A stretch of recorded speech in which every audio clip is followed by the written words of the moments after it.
Gary talked about this. You come in. Let's say I come in, and I'm going to give you a perfect example. I'm a mom. I'm stressed. I have anxiety. I'm not sleeping at night. I go to my primary care. That primary care has 6 minutes with me. It's not their fault. They're doing their best to navigate a shit system. They write me an Ambien and an antidepressant or an anti-anxiety, and they push me out the door. And that's their go-to treatment because that's the tool in their tool belt. The difference is if somebody were to come in the door of Ways to Well or any of these cash pay clinics, I don't even want to make it about Ways to Well. There are hundreds of phenomenal clinics across the country. Peter Attia is a prime example. He's going to take the time to ask the question, to do the deep dive, to peel back the layers to the onion. Rather than treating the symptom, you're going to uncover the root cause. And so what did you do to assess that individual, right? If it was us, we would do a comprehensive blood panel.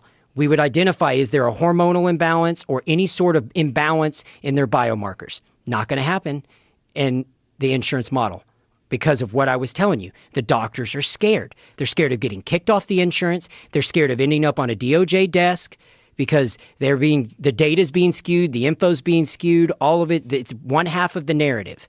So that's one reason they won't do it. So that's the biomarker test. Okay. Let's look at the other thing we would do. We would run an EEG to assess if you have insomnia, anxiety, depression, all of these things. Another way to dig into the root cause separate from biomarkers is an EEG, to run a brainwave test that tells us, is your brain neurons firing at the posterior of your brain to the prefrontal cortex of your brain? And if you're losing data from the posterior to the prefrontal cortex, what you find is people with depression, with anxiety, with all these things, they're losing 40 to 50% of that neuropathic firing from the rear of their brain to the front of their brain. And this is a simple $200 test. Okay. Then you go to what Gary brought up. You can do a methylfolate detoxification test. MTFHR, the motherfucker test is what they call it. And it's a gene carrier test. 40% of people in America suffer from that gene, right? There's 4 other genes that are part of that test that we do.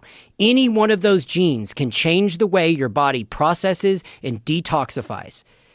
They're never going to do that. That isn't covered by insurance. You could do a pharmacogenetic test to see if that individual is even capable of metabolizing the treatment that you're writing them. Do they have a cytochrome P450 variant? Will this even work? How are they processing their food? We can do a gut biome test. We can identify, do you have a food allergy? Is your gut biome in good working order? Not covered by insurance. Do you get where I'm going? Yeah. There's 7 or 8 things we should be doing before we ever write you a fucking drug. For sure, 7 or 8 easy things, and you're not talking about $1 million. Like, I bet all of those tests combined come out to less than $1,000. And I know that's a lot, but you know, how much do you spend on your car payment? How much do you spend on your house? You're spending a portion of your life in that. You're spending 100% of this existence in this flesh vessel, and you only get one of them. What are you going to do with it? Are you going to put your life in the hands of these fucking assholes that are here to extrapolate money from you and manage you into chronic disease? And I'm not saying the doctors are. The doctors are just using the tools that are in their tool belt. They're using the data and the tools that are in their tool belt. And that's all they know how to do. And they don't have the time, and they're stressed, and they're overworked, and they're tired, and they're just trying to make it. And they're beat down. These people are beat down.